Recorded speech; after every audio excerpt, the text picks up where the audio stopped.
Well, good to meet you, brother. Yeah, you too. How do we say it? Sister Lydia? Sister Yep. Lydia Thorpe or Sister Senator? Just sister girl or sister Lydia. Just call me Lydia. No, Whatever. just call you Tira girl, eh? Yep. Yep. However you call me in community. Tell the audience and tell everybody, because I really want to share your music and share the incredible power that came out of that. How did you come up with the idea, and why did you do it, and what does it mean?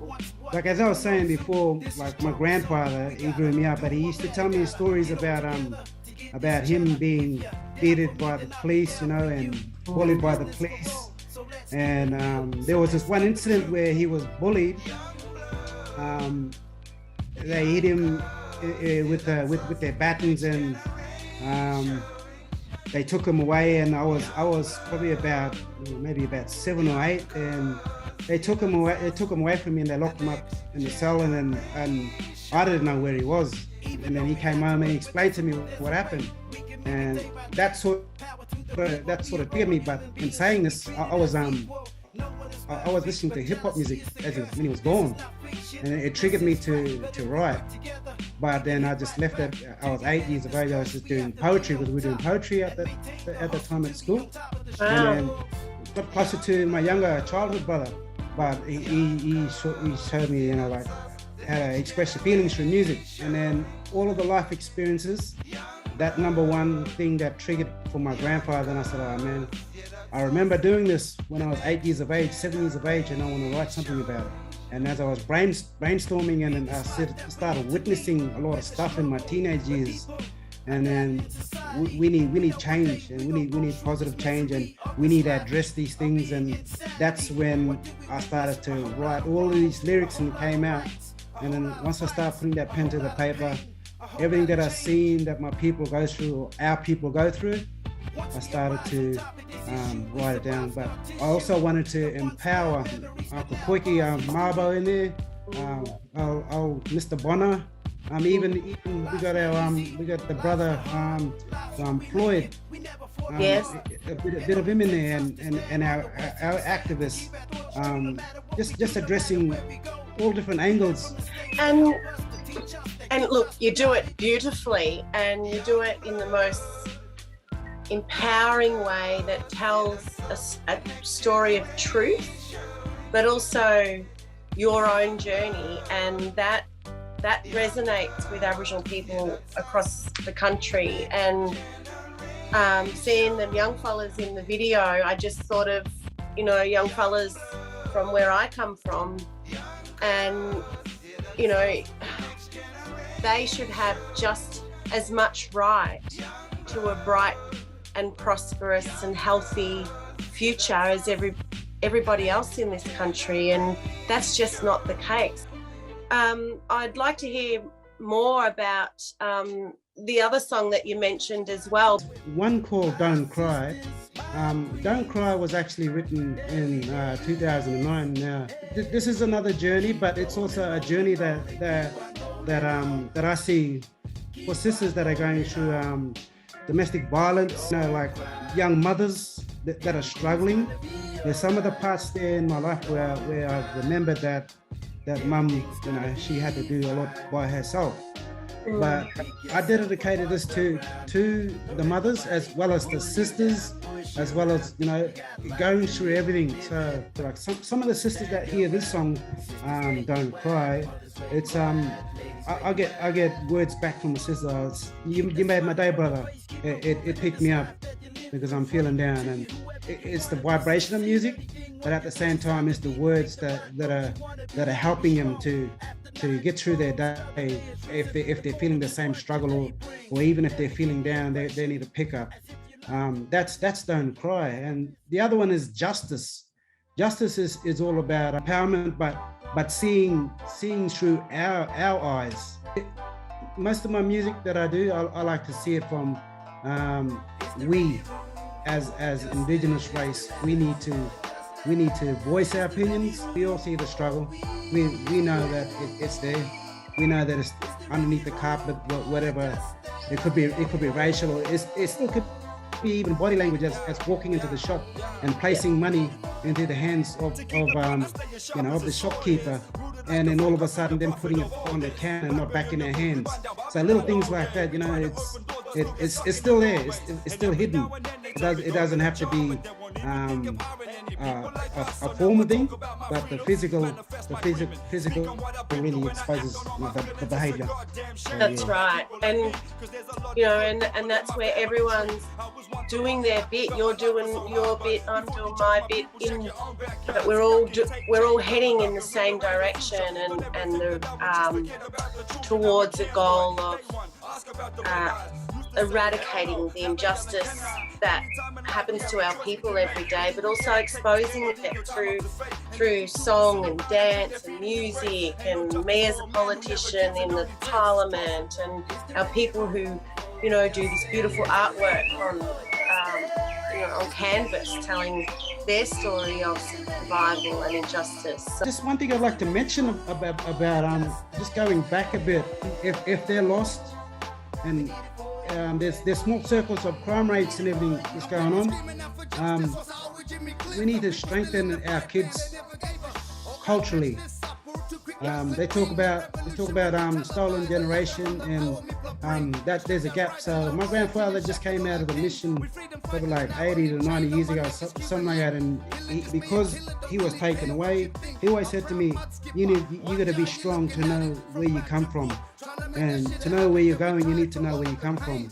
So what I'm trying to get at is that to empower our kids, the ones that are lost on this road, this journey, and if they're taken away in home or in a care, our kids need to know where they come from, and once they're strong in that, then they know where they're going to go. So in order for them to succeed, they need to know who they are before they can start their journey. But if they're lost, then we need to find out. To empower our kids, we need to help them to find their mob, their roots, where they traditionally come from. Once they know that, they're strong and ready to move forward. But, Yes, you're so right, because that's a spirit that needs to be awakened and strengthened in only a cultural way can do. And that is your identity, that is who you are. And if you start off not knowing that, then you are going to feel like you don't belong anywhere. Yeah. And these young fellas are yearning, are crying for connection and culture and belonging, and we all have a responsibility to do that. And that includes people out there that have to stop these policies that allow for those removals to happen in the first place, and all the other injustices around that. But that was beautiful, wise words, and I want to thank you for your time and the yarn and your incredible contribution to our struggle and our survival.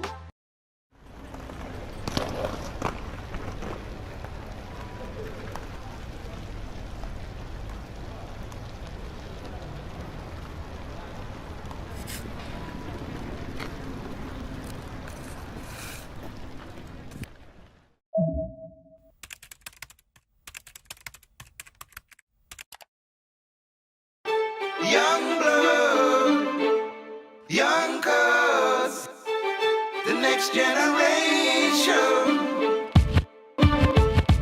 Everybody needs a helping hand, from a brother to a sister, from a sister to a brother, man. Let's take the stand, no time to push and shove. Let's just make it us, take it to the top. We can reach the stars, let's see how far we can make it, my bro. No matter where you are, no matter where you go, we can make it for sure. We got love for the community, but somehow it's confusing me about who wants what and who knows who. This is troublesome, we gotta do more better, gotta get on together to get this cheddar. If you're down for me, then I'll be down for you. That's business for all, so let's keep it real, so let's keep it true. Young blood, young cuz, yeah, that's us, the next generation. Young blood,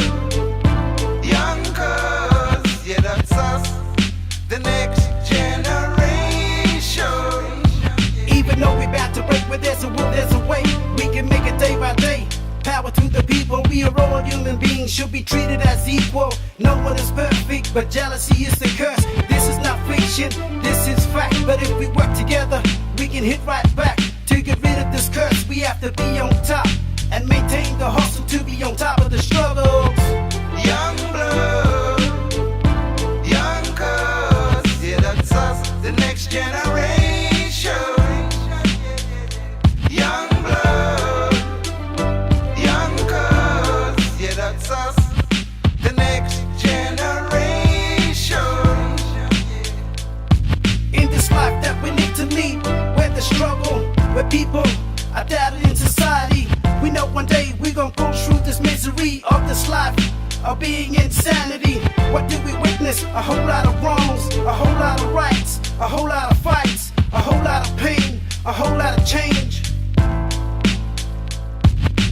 Once we arise on top of this issue, we survive scar tissue that once were memories but now past history.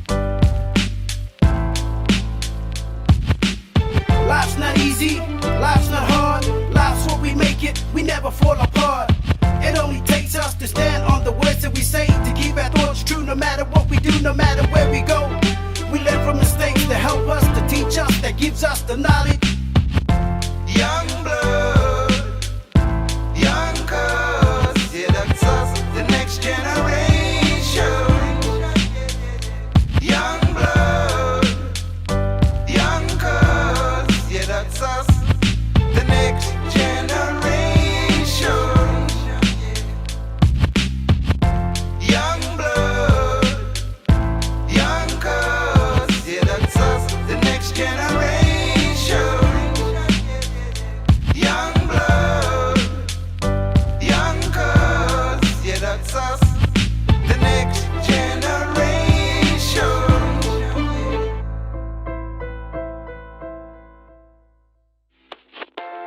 Young blood, young cuz, yeah, that's us, the next generation. Young Just before we go, my wife's here. Brianna, come in, Brianna. Hi. Hello, how you I'm in going? the background this time round. There's always a strong black woman behind a strong black man.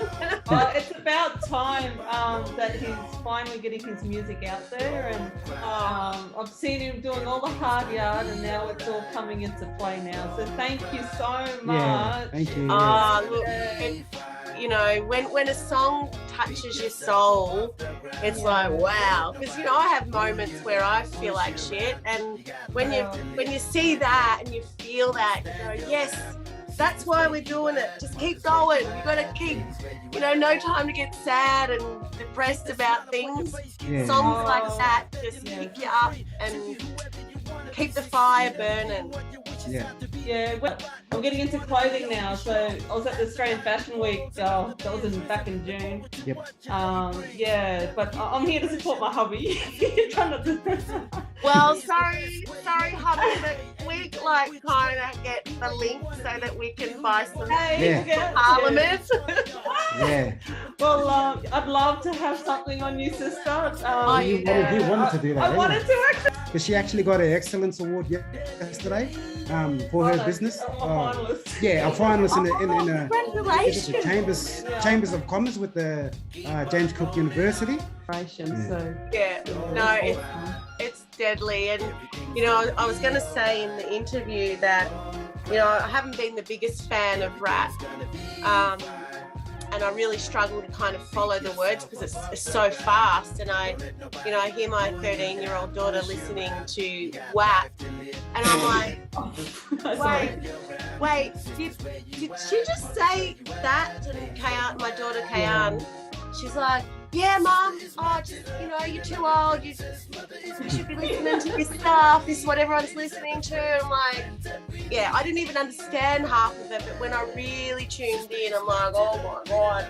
And then when I heard yours, it was it wasn't really doing my head in fast. I went with it. Yeah. And I've showed a few people, and one person said it's kind of rap reggae. Yeah, And that's our style. Yeah. And That's I'm kind of style. Oh, that's why I like it, because I like a bit of reggae, and it's okay. Well, I'm not, I'm No, not. that's our style back up here in Kuranda. We Love it. Yeah, we hip hop reggae. That's what they call it, hip hop reggae up here. So, Okay. Yeah. Well, there you go. You just have a listen.